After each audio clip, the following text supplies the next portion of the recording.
Now you can see my screen, right? I assume. Perfect. Okay, Perfect. cool. Yeah. Yeah, thanks everyone. Sorry if I'm late.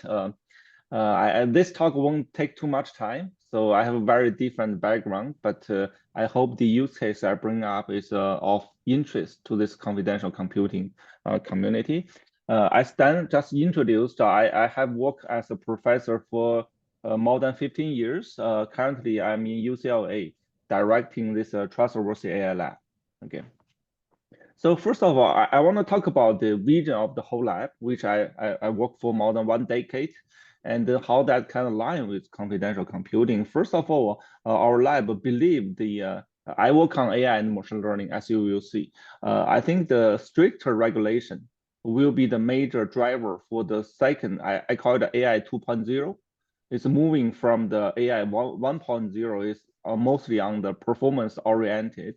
I think in the future, I think it will become trustworthiness oriented. There are so many evidence, so many ongoing research to already show this trend. You know, the safety AI is a hot topic right now. In the past, I have a long-term collaboration with the industry actually. Say, let me start from introducing my lab. My lab has about 20 students, including postdoc, PhD students, master, and our publications are mostly in AI and machine learning. Sorry, I don't know much about hardware, but I know hardware is super important. It's gonna be more and more important from my own experiences. So the publication are mostly in Near East, which is right now in Canada, and the ICML, ICRR, KDD, and I also publish theoretical research in statistics journals. And I have one academic collaborator. Maybe some of you know him, Xiaofeng Wang from Indiana University. He got recently a 9 million grant to set up a NSF Center for Distributed Confidential Computing. We have worked together. And I also work with many other industries who care about the privacy. But as you can tell on this slide, I care mostly about the privacy and security in data. Okay, I will be more concrete there. But from my experiences collaborating with like a JP Morgan and the Meta and also in the Cisco, and Amazon, they all care about what I'm working on, but their focus is more on the data privacy and the data security. Okay, so as my collaboration and my research going deeper and deeper into the trustworthy AI, I noticed that I should collaborate with a confidential community, a confidential computing community. Okay, what I work on, okay, in recent years, the first one is on data privacy. Data privacy is a very broad topic, right? It can be mean a lot of things. Particularly what we work on the synthetic data. Okay, that's a relatively new topics, especially as large language model becomes popular. In the past, like 5 years, no one used a large language model. I mean, and anything similar to that to generate synthetic data. They use a very traditional machine learning approach or even some parametric statistical models. But here, people use large language model to produce privacy preserving synthetic data. Okay, and that's one research areas I work on. Another one is on the large language model itself. So for example, how can we co-train a large language model in a TEE? Okay, this is unclear to me. I would like to learn from you guys. I mean, this is very critical because once a publicly available large language model like Llama available to you, and multiple enterprises would like to fine tune it. However, while you are doing the fine tuning, you may have to collaborate with another company. For example, different pharmaceutical company are doing clinical trial for the same disease, right? They do have some data to share to co-fine tune a large language model, but they want to protect their data not being seen by another pharmaceutical company. Okay, this co-training or co-finding of large language model is very important when the data become very sensitive. Okay, and this is certainly we need to use some advancement in the hardware, not only some of the algorithm things. Okay, what's the strong use case driving the my research? Okay, in this data privacy and data security, that is a digital marketing. I'm not sure how many of you know about this this industry, but this is a area that a lot of data are highly sensitive, and there are a lot of rules regulate how you communicate using the data. Okay, so let me look at this plot in the right. So notice we have 3 rows. Okay, I'm kind of simplify this ecosystem in digital marketing, but you have a marketer, you also have a machine learning engineer, and you will have data scientists. They communicate the data to each other on a daily basis. And data they communicate can be highly sensitive. Say your feedback on the advertisement, your credit card number, where you are, okay? And what browser you use to view this advertisement, you buy this product or not, okay? All this information can be, we call it a PII, personally identifiable information. So let's look at this ecosystem. So one marketer launch a marketing campaign that actually send this request to the engineer to launch it. And after machine learning engineer launch it, they will request the data scientist to analyze the ad data. So how many people view it? Okay, what feedback is? And the advertisement and the ad data scientist, after they do the analysis, they will send back their report to the marketer, okay? And then they will keep refining how they do the campaign. Along this circle, then there are a lot of sensitive being transferred, okay? So, and then there are a lot of regulations here I wanna talk about. So many of you already probably realize that's about the cookie, okay, which I will mention. So first of all, when you click a website, you visit some websites, they require you to choose. You have the option to accept or reject the cookie upon every visit. This is by regulation. Okay, so either GDPR or CCPA, you have to do that. You either reject or accept. And because the data they collect are very sensitive. So if you choose reject, then basically they lost the track of your data. This gives there a big difficulty in noticing the effectiveness of the advertisement in that website. And also they have the Digital Market Act. So they actually add a further pressure on this platform. Let's say the Amazon, for example, then they have to enforce a even stricter data sharing practice on the user data. I don't want to go very details, but I just want to be aware that this trustworthiness becomes super important because AI is no longer a very modern technology. So government has to impose much stronger regulation. So if you are aware, like last October, White House has a executive order saying you have to do, for example, the watermark on all the generative products, or for example, the text, the conversation, or the image you generated by AI. So you have to put a watermark, okay? There are a lot of things ongoing there. So we have to protect our privacy.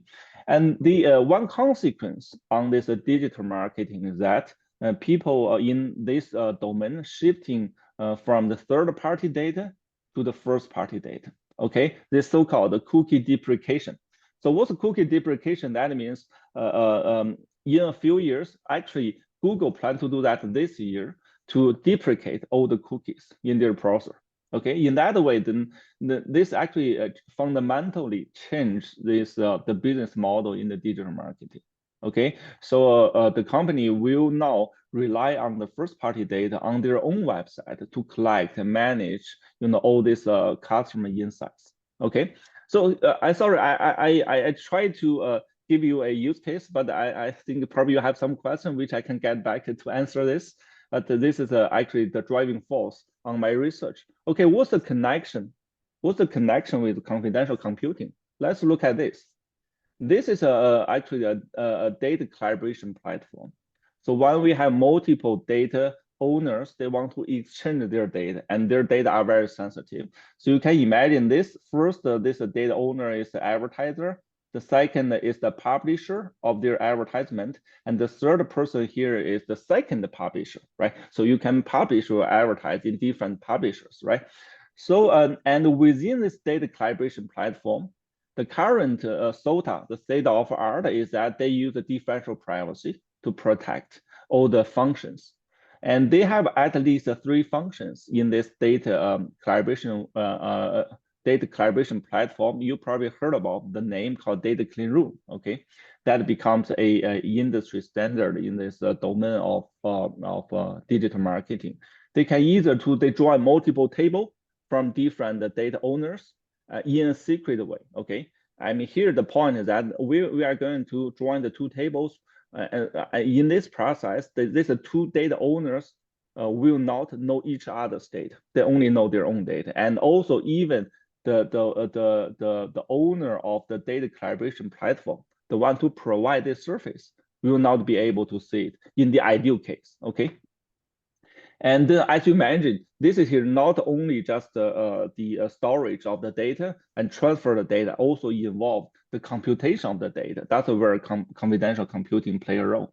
So the second function usually in such a collaboration platform is about the co-training of the models. So we care about the same model, classification or regression, random forest, whatever machine learning model, or even reinforcement learning models.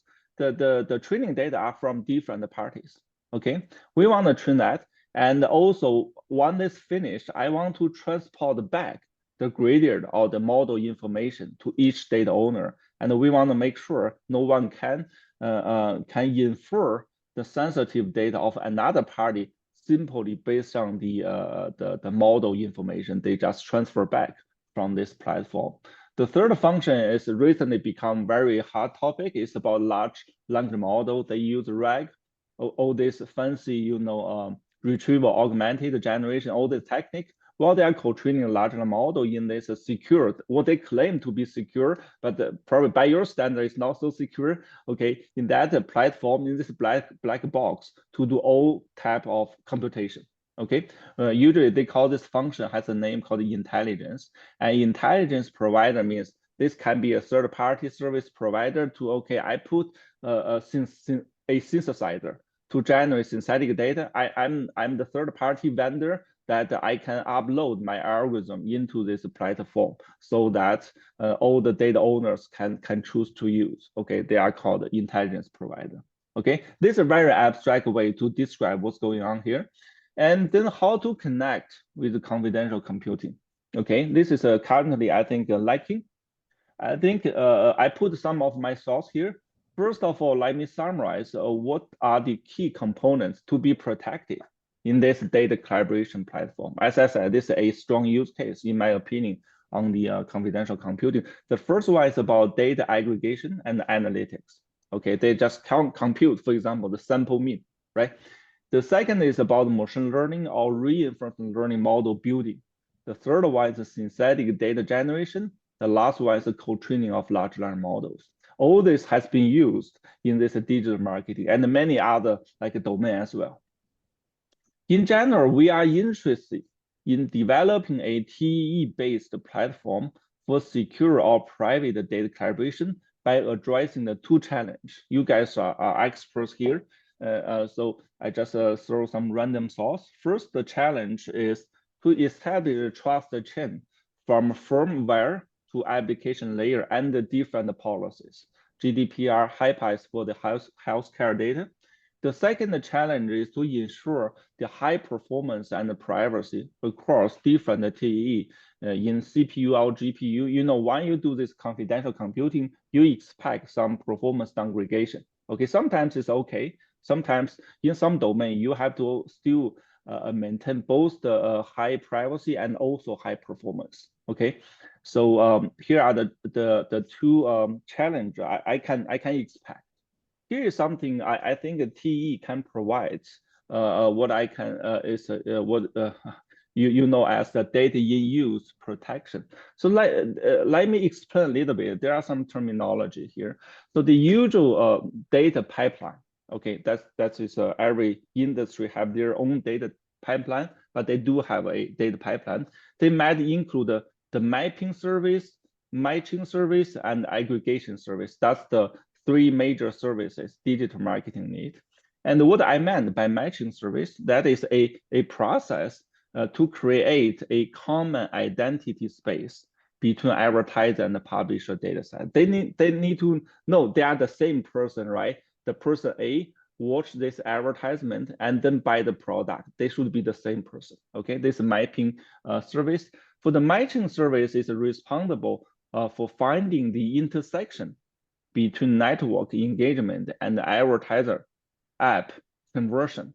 This take into account the attribution parameters such as the lookback window. And the last one is called the aggregation service that is responsible for aggregating the matching results for a specific day. The advertiser and the network can set different dimensions of the aggregated data. This in mapping service, actually the digital marketing even have a protocol for how you do this to protect the user data privacy. So the mapping service use the private set intersection, the PSI, to create the so-called ADMAP. That's their protocol way to call the ID on the blended data sets from publisher and advertiser. And we hope that the TEE can provide data in use protection on both the data and the intelligence. The data here include the mapped exposure from publisher, attributed conversion table, joined from the exposure table, and the report from the advertiser. Okay, sorry, I have to put quite a bit terminology, but I want to give you the impression that for many industries, particularly in digital marketing, we need to protect the data in protection using TE, which I believe has not happened yet. And I think that basically conclude my talk. So I expect question, and yeah, I look forward to joining you guys. Yeah. That was a great talk, Professor. Thank you. Yeah, I'm sure we. Go ahead, Mike. Yes, I was going to say very interesting. A number of use cases have gone into in more depth and from slightly different angles to ways that I've certainly looked at them before. And I think this is very useful and very interesting. And I think it would be great to have you guys joining us. So from my point of view, it sounds like a very good thing. Yeah, I'm aware of some of the marketing ad tech stuff, but as you see, you've looked at it from a rather different angle. So yeah, I mean, from my point of view, I think it makes a lot of sense. Does anyone have any specific questions? So I just wanted to kind of give my vote of I like it. I have all sorts of questions queued up, so we'll let people get some of their thoughts together. First, I want to mention that we do have a project that might interest you. One of our new projects called Manatee, so spelled, I guess, like manatee. And that is a data clean room oriented project, recently contributed by TikTok. And Yash has dropped the link for that in the chat, so that might be interesting for you and your students to take a look at. Okay, yeah, cool, yeah. I am curious first if the idea of a data clean room, you feel like that is a strongly defined term, or if it's something that's kind of, I don't know, squishy. It's a good question. This concept originated about 4 or 5 years ago. Okay, so right now, almost I would say, at least I know that Amazon, they have the data clean room service in AWS. You just search the term that comes up, and Google also has that. Google probably the first one to set up data clean room. The third one is the Meta also have the data clean room, but they only available for the internal use. You will not see it outside. We collaborate with Meta, so we know this. And the yeah, I think all these big guys have data clean room. There are, I would say, maybe 10 different startups also doing data clean room. So it's gonna be growing to the second version. I would say, what do I call? I mean, the first version is pretty well established. The second version is the AI-driven data clean room, which is being developed. For example, in the current version of data clean room, nothing has been computationally intensive in the sense like large language model. Now the data clean room include that. That's something we are doing. So when you do the large language model, so I'm not sure how confidential computing can support that. I don't know. So there are a lot of unknowns. I talk, as you tell, I collaborated with Xiaofeng Wang. So we do identify a lot of research and also business needs for this confidential computing. Yeah. Yeah, I definitely see a need for it. I think something that would be like an interesting output from academia would be like a strong definition of like a data clean room. You could go test somebody's offering, not physically test it, but you could test if somebody claims that they're offering a data clean room, it must satisfy, let's say 3 tenants. It must protect A, it must protect B, it must protect C. I think that would be sort of a useful way to clarify people's expectations around that term. Absolutely. Absolutely. There is one department in government, I forgot which one. I can bring this up in the next meeting. They suspicious that they have a research article saying, indeed, how much secure the data clean room all this, startup or big company develop. They do question that. Just published last month because none of them has used the confidential computing yet. I mean, this Manatee, I'm not sure. I haven't read it. So that's one point they attack, saying, oh, okay, you claim data clean room is secure, but why now use confidential computing? Yeah. See Sal's hand raised.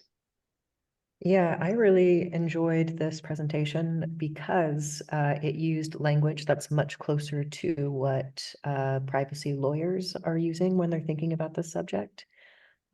So I think it's really nice and interesting, particularly they're working in the advertisement space. So I think it would be really interesting to follow up on this and learn how we can bridge the technical way that we speak about this subject with the way that you presented it, because they're both correct.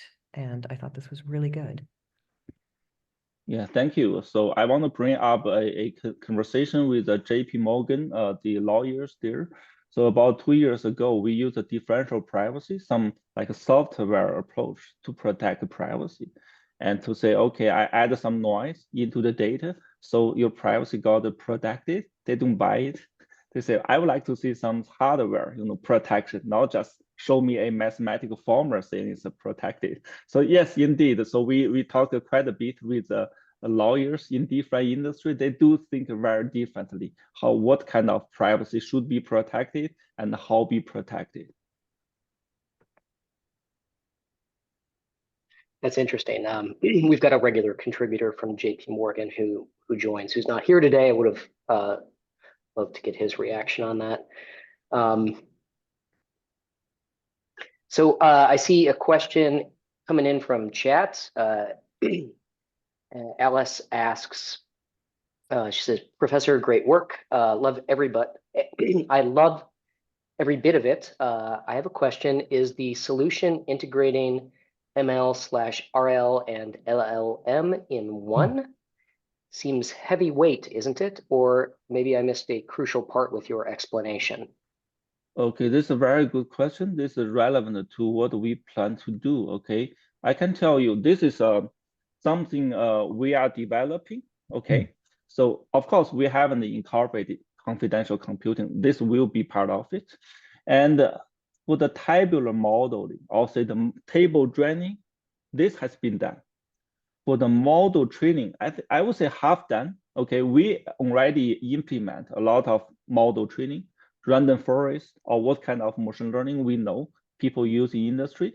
But for large language model, this is really heavyweight.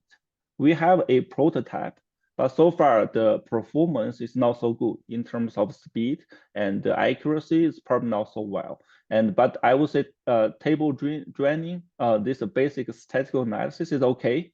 People have done, but the machine learning have done only by our lab so far, as I know. And we have some prototype for large language model, but it can be improved a lot here. Yeah. Okay, great. On, I think it might be your following slide, you had private set intersection listed. Yeah.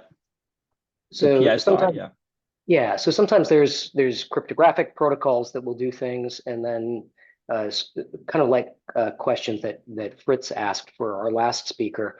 If you can do something inside a TEE, you typically don't use one of those. What is it that you're proposing here for private set intersection? Okay, this is something we haven't done yet. The reason I put PSI here is because the digital marketing, this industry, they have something like a consortium, like us here. They call the IAB. Okay, they have released a protocol for data clean room. Okay, in the past, there are many different versions of data clean room. They are trying to have a consistent definition and a protocol for data clean room. And they particularly propose the PSI should be the one to create the so-called blended IDs. Okay, but how to do that? We are still working on it, and we know that we have to follow their protocol. Okay, but that's all I know at this point. Yeah, I definitely need to clarify with you guys. Yeah. Okay, that's interesting. I wasn't aware of the IAB weighing in on this. Yeah, they just released last month for the protocol on this data clean room. That's one particular requirement they put in PSI. Yeah, that's definitely something for us to follow up with. So we have a number of contributors in our community that also work in IETF and attend the IAB meetings. So it'd be good to help generate some collaboration with them as well. Yeah, great. Okay, questions for anybody else for Professor Chang?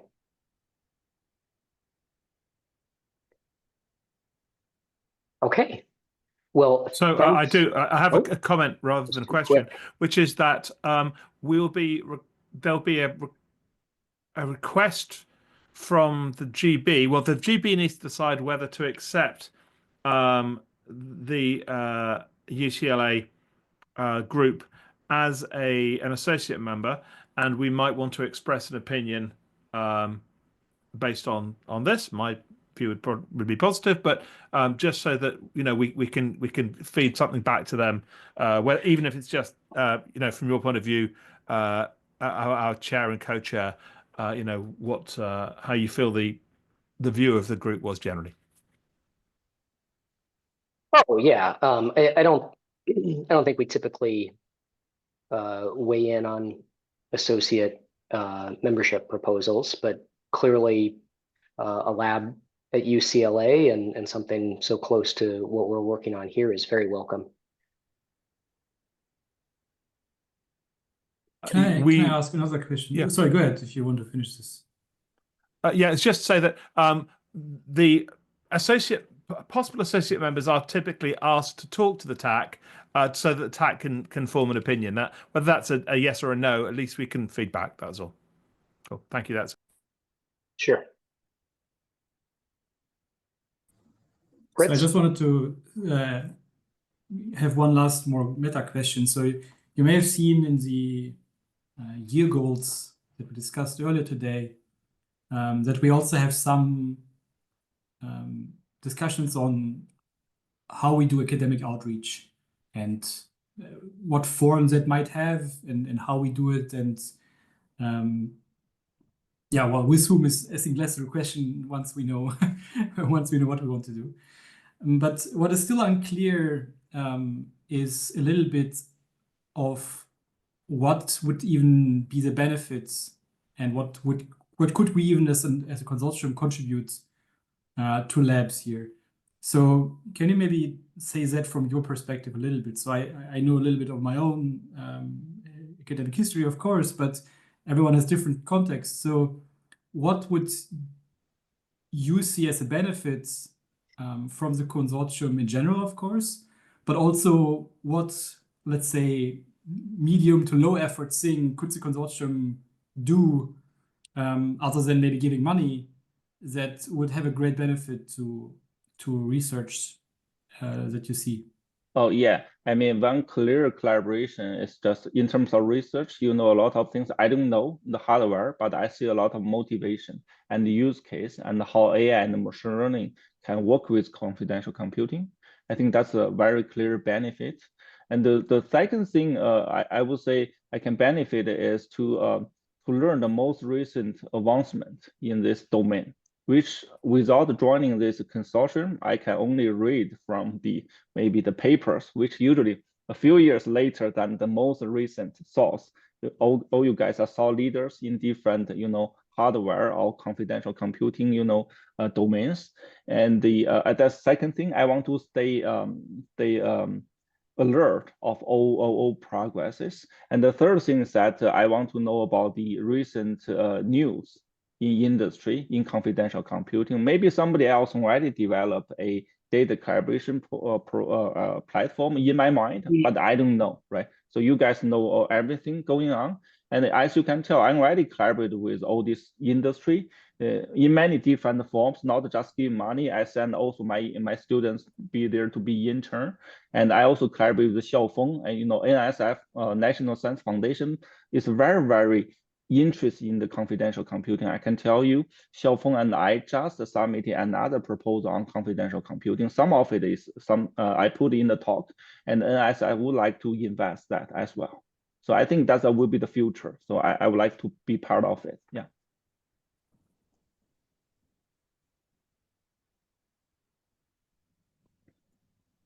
Mike? I had a brief comment, which is just to note that I don't think we have a mechanism by which we can give money to academics, although there might be occasions on which we might think about funding sort of MA or postdoc topics, I suppose.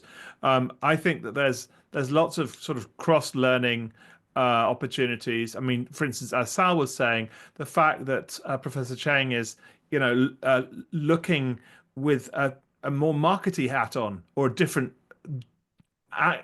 approach, or a different vector, if you will, gives us more reach, and hopefully, as the professor noted, being able to speak to the people across the industry, and come up with ideas and talk about those ideas, and we can discuss them here. I think will be beneficial to everybody. Yeah, I'm more like a that's channel. why I Yeah. explicitly go ahead, sorry. Oh, sorry, I'm more like a channel between here and academia. Here is yeah. Sorry, Yeah, please that's go also why I ahead. Yeah. explicitly asked for